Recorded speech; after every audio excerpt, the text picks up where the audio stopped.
नमस्कार दोस्तों, कैसे हैं आप सभी। आज फिर आप सभी के सामने एक पारिवारिक कहानी लेकर मैं आ चुकी हूँ। कहानी का नाम है जब चाराक बेटे बहू ने धोखे से भेजा बूढ़ी माँ को वृद्धाश्रम तो माँ ने सिखाया सबक। यदि आप सभी को ये कहानी पसंद आए तो चैनल को सब्सक्राइब जरूर कर लीजिएगा और पास में जो बेल आइकन का बटन है उसे प्रेस जरूर कर दीजिएगा, क्योंकि इसी से मिलती है आप सभी को मेरी आने वाली हर कहानी की नोटिफिकेशन। कहानी पसंद आने पर वीडियो को लाइक एंड शेयर जरूर कीजिएगा। तो चलिए कहानी शुरू करते हैं।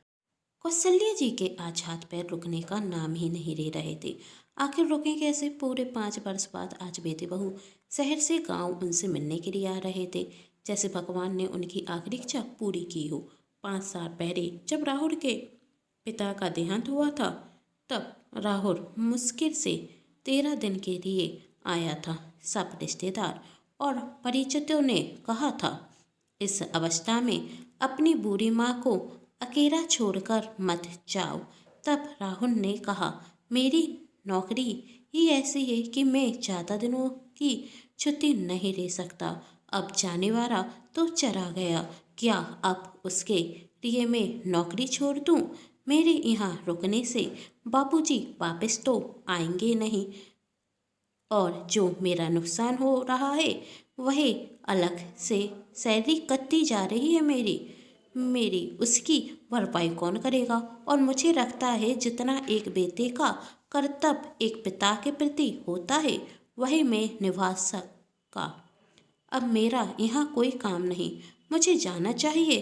तभी पास में रहने वाली काकी कहती, बेटा तुम्हारे कुछ कर्तव्य तुम्हारी माँ के प्रति भी हैं, उन्हें पूरा करो। अब वह बेसहारा यहाँ किसके भरोसे रहेंगे?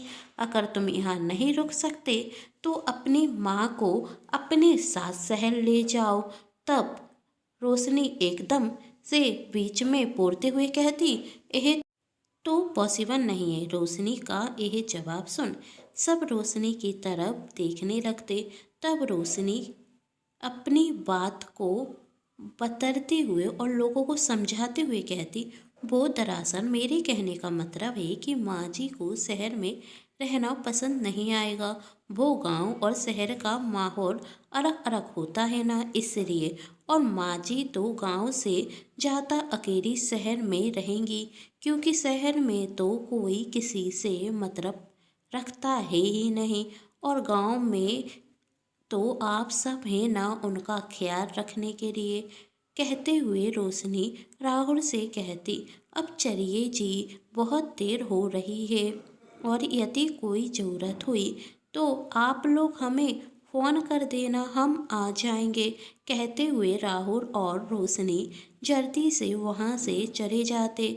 उनका यह व्यवहार देख सब समझ चुके थे कि वह अपनी बूढ़ी माँ से पीछा छुड़ाना चाहते हैं। फिर इस तरह अचानक से राहुल और रागिनी को अपने बूढ़े माँ बाप की याद कहाँ से आ गई।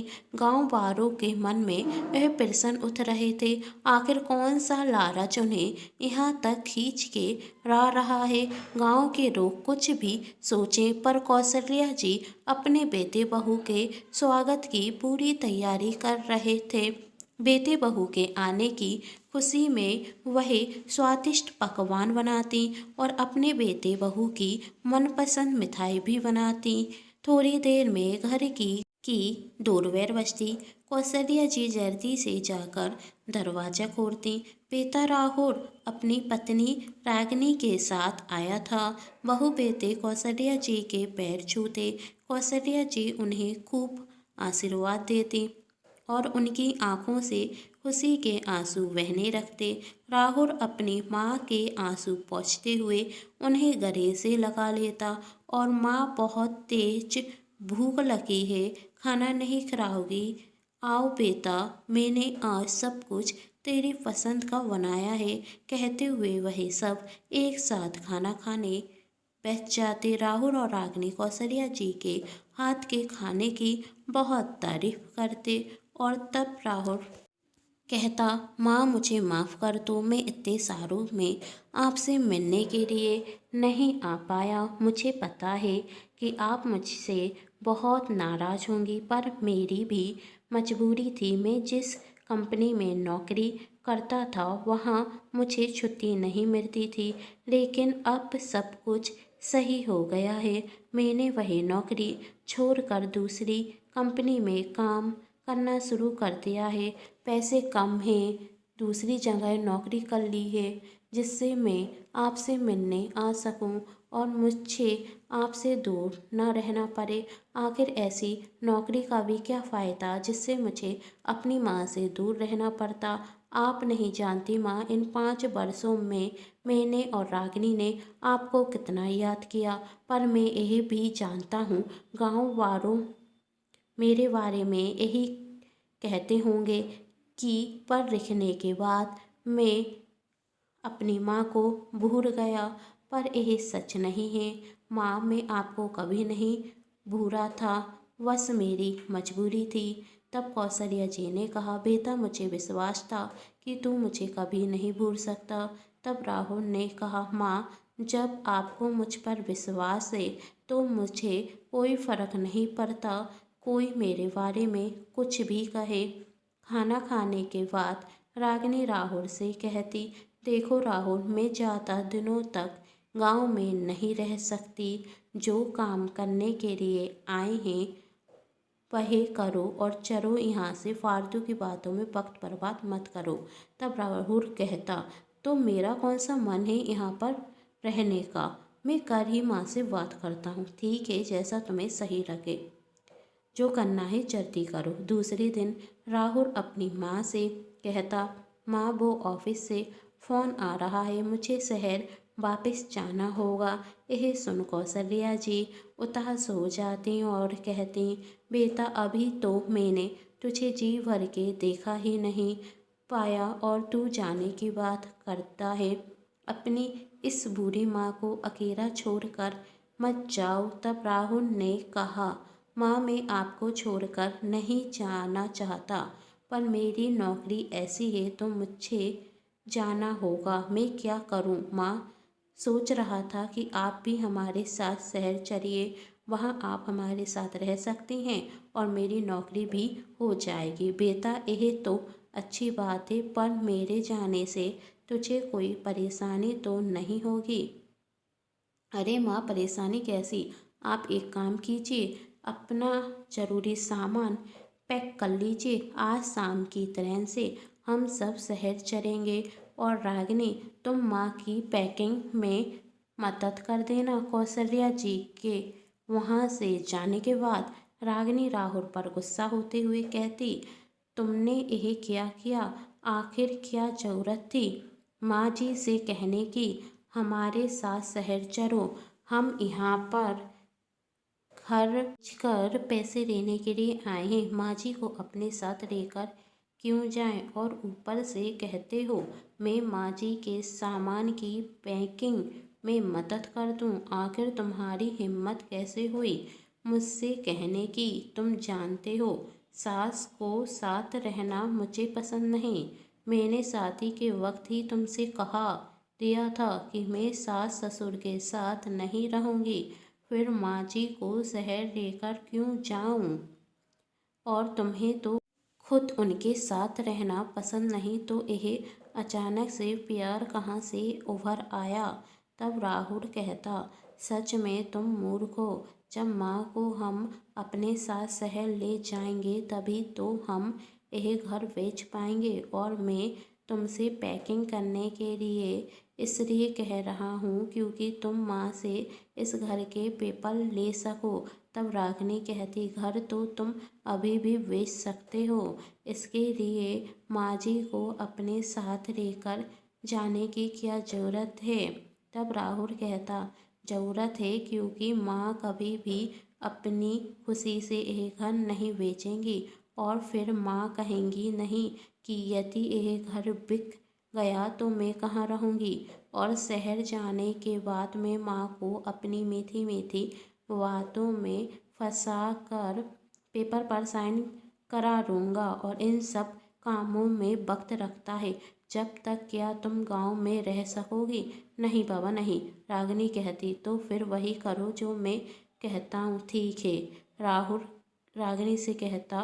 रागिनी अब बिना किसी सवाल के अपनी सास के कमरे में जाकर उनकी पैकिंग में मदद करने लगती और कहती, माँ जी मैं सोच रही थी कि हम इस घर के पेपर भी लेकर चलते हैं। क्यों बहू, उसकी क्या ज़रूरत है? कौशल्या जी ने पूछा। तब रागिनी कहती, माँ जी अब जब हम इस घर को छोड़कर जा रहे हैं तो पेपर अपने साथ लेकर चलना चाहिए, जिससे आपको ऐसा महसूस हो कि आप घर से दूर नहीं हैं। वैसे बेटा तुम सही कह रही हो, कहते हुए कौशल्या जी पेपर अपने पास रखने लगती। तभी रागिनी कहती, अरे माँ जी यह पेपर मुझे दे दीजिए, मैं इन्हें दे दूँगी, कहीं ट्रेन में खो ना जाए। कहते हुए रागिनी वह पेपर अपने सास से ले लेती और मन में सोचती, आधा काम तो हो गया और आधा काम जब होगा जब यह घर बिक जाएगा और मुझे पैसे मिल जाएंगे और माँ जी से छुटकारा भी। रात की ट्रेन से राहुल और रागिनी अपनी माँ के साथ शहर आने के बाद रागिनी राहुल से कहती है, देखो तुम्हारे कहने पर मैं सासू माँ के साथ यहाँ तो आ गई, उन्हें लेकर आ गई, लेकिन अब इसका मतलब यह नहीं कि मैं उन्हें ज़िंदगी भर झेल लूँगी। जल्दी से तुम घर बेचो और अपनी माँ को कहीं भी छोड़कर आओ। उससे मुझे कोई लेना देना नहीं कि यह कहाँ रहेंगी, पर इस घर में नहीं रहेंगी। तब राहुल कहता, तुम हर काम के लिए इतनी उतावली क्यों रहती हो? तुम यह बात अच्छे से जानती हो कि मैं भी माँ को इस घर में रखना नहीं चाहता, लेकिन हर काम धीरे से किया जाता है। तुम कह रही हो घर बेच दो, यदि मैं अभी घर बेचूंगा तो कम पैसे में बिकेगा। पहले मुझे घर की कीमत तो पता करनी है, तो जो सबसे अधिक पैसे देगा मैं उसे ही घर बेचूंगा, और उस सबसे पहले उस घर के पेपर पर माँ के साइन भी जरूरी हैं। तो कम से कम हमें कुछ वक्त माँ को यहाँ पर रखना चाहिए। और एक बात याद रखना, माँ की सेवा में कोई कमी नहीं होनी चाहिए। माँ को यह महसूस नहीं होना चाहिए कि वह शहर में हमारे पास खुश नहीं है। यदि माँ को यह महसूस हुआ कि वह हमारे पास खुश नहीं है तो वह गांव जाने की जिद करने लगेंगी, और यदि माँ गांव चली गई तो हम गांव का घर कभी नहीं बेच पाएंगे। समझ गई? तब रागिनी कहती, तुम्हें जो करना है जल्दी करो, और मैं सिर्फ इसलिए नहीं कह रही हूँ क्योंकि मुझे माँ को इस घर से निकालना है। उसकी दूसरी वजह यह भी है क्योंकि अब मैं किराए के घर में और ज़्यादा नहीं रह सकती। अब मुझे खुद का अपना घर चाहिए, और तुमने ही कहा था कि तुम्हारे पास इतने पैसे नहीं तुम एक नया घर ले सको। तभी तो मैंने तुमसे कहा था कि गांव का घर बेच दो। तब तुमने कहा कि माँ जब तक उस घर में रहेंगी तब तक तुम उस घर को नहीं बेचोगे, और अब तो तुम माँ को यहाँ पर लेकर भी आ गए, तो अब तो घर बेचो ना। ठीक है बाबा, ठीक है, बेच दूँगा। अब जाकर चाय बनाओ, मेरे लिए भी और माँ के लिए भी, और माँ की चाय कम चीनी वाली होनी चाहिए। माँ के खाने पीने का ज़्यादा ध्यान रखना। ठीक है, जैसा तुम कहते हो वैसा ही मैं करूँगी। रागिनी कहती, पर माँ को इस घर से जल्दी से बाहर करना।